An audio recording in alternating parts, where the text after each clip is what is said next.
Yetkisiz Servis kanalından hepinize merhabalar. Bu ilk videoda sizleri atölyemde ağırlayacağım. Kendim kurmuş olduğum mütevazi atölyemin şu anda son halini görüyorsunuz.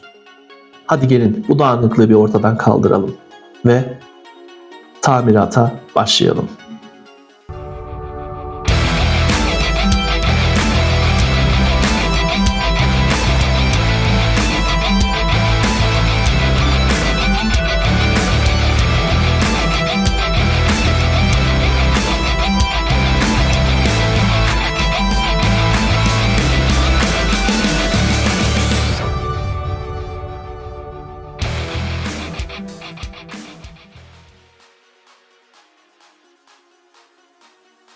Dağınıklığın ne kadar ileri seviyede olduğunu görüyorsunuz.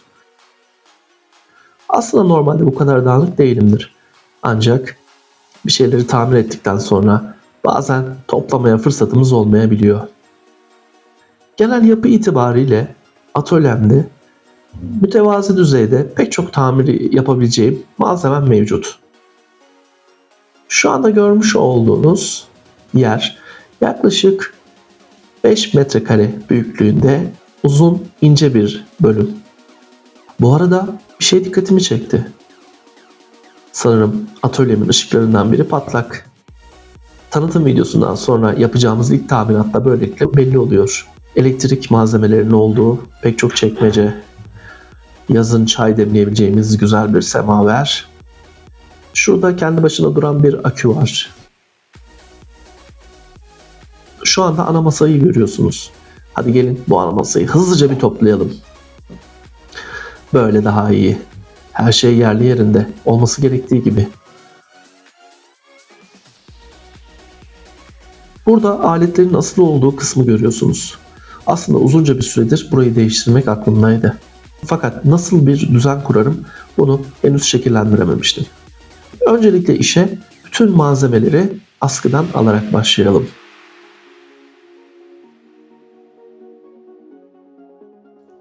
Ve tabii ki yeni bir düzen kuracağımız için mevcut olan çıkıntı vidaları da hemen sökelim. Şöyle yapısına baktığım zaman burayı boyasam sanki güzel olacak gibi içimde bir his var ama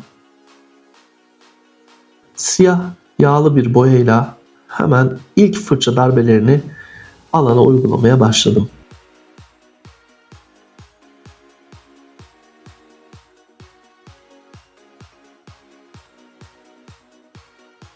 Baktım olacak gibi değil. Elimde hazır bulunan mermer desenli yapışkan bir folyo vardı.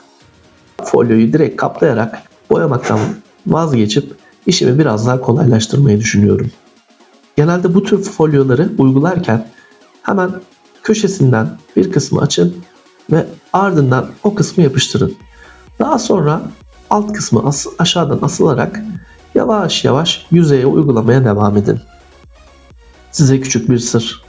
Pek çok reklamcı yapışkan reklam brandalarını bu şekilde yapıyor.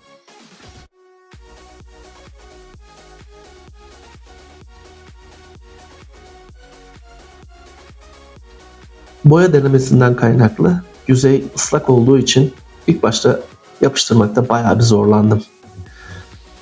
Fakat çıkıntı bir çivinin olması köşede işime geldi.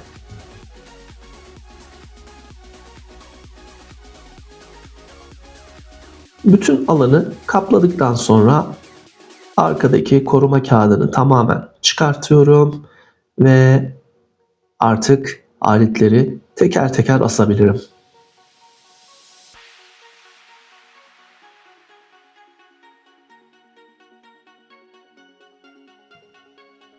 İlk olarak İngiliz anahtarını astıktan sonra diğer aletleri için vidaları teker teker yerine tekrardan vidalamaya başlıyorum.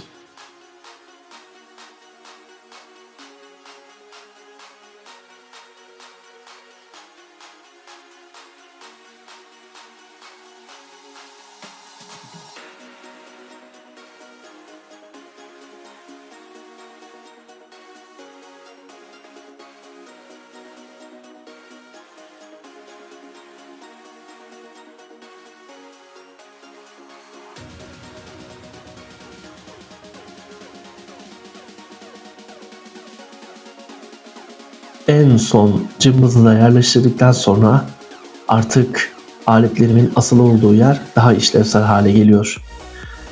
Hemen ana masamın üzerindeki boyaların ve çeşitli gereçlerin bulunduğu iki rafı da burada temizlemeye başlıyorum.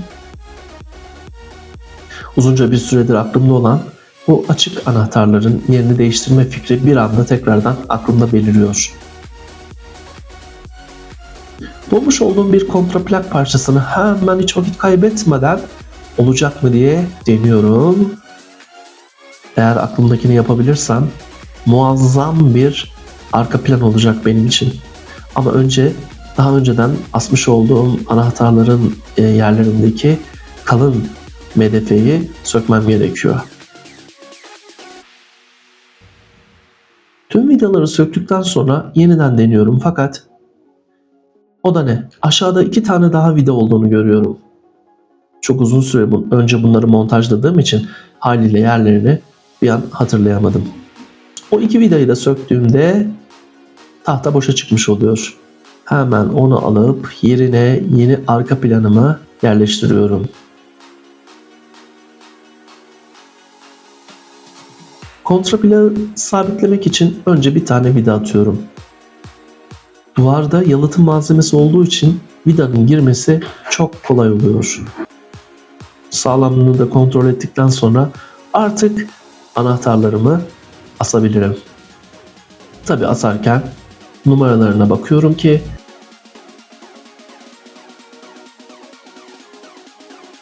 ilk anahtarı referans alarak hemen diğer anahtarları da aynı hizada olacak şekilde yerleştirmeye başlıyorum. İşte son anahtarı da astıktan sonra artık daha işlevsel bir anahtar panom olduğunu görmek beni mutlu ediyor.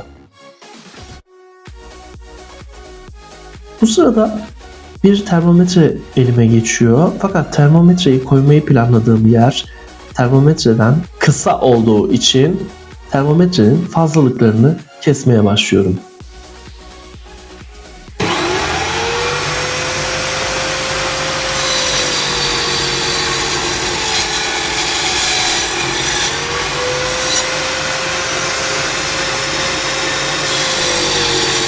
Bu arada bu el yapımı yatarla alakalı başka bir videoda inceleme olarak bilgi vereceğim sizlere.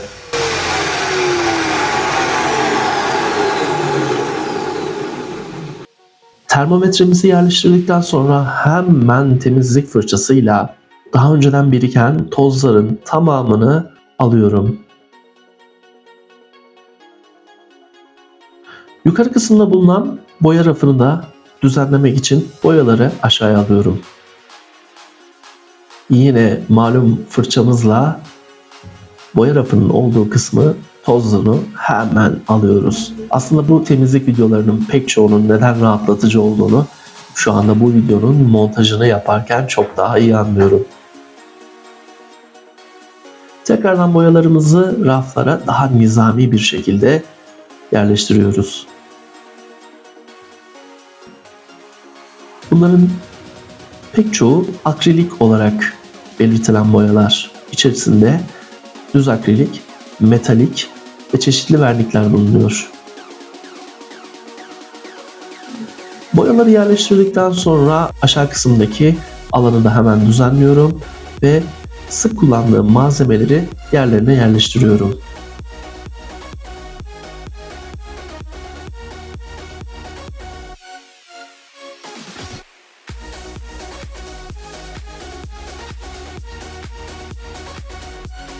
Ve işte dağınıklığı düzeltmem gereken bir yer daha. Bu kısım daha çok karma araç ve gereçlerin bulunduğu bir kısım. Özenle hepsini tek tek temizleyip en son yine fırçamızla tozlarını aldıktan sonra bir fısfıs yardımıyla kalan giden ne varsa hepsini siliyorum. Ve işte atölyemin son hali. Artık video çekmeye hazırız. Videonun başında da söylediğim gibi pek çok tamiri ve restorasyonu bu atölyede sizlerle birlikte gerçekleştireceğiz. Bizlere destek olmak için Kanala abone olmayı ve güncel videolardan haberdar olmak için zili açmayı unutmayın. Kendinize çok iyi bakın. Yeni tamir videolarında görüşmek dileğiyle.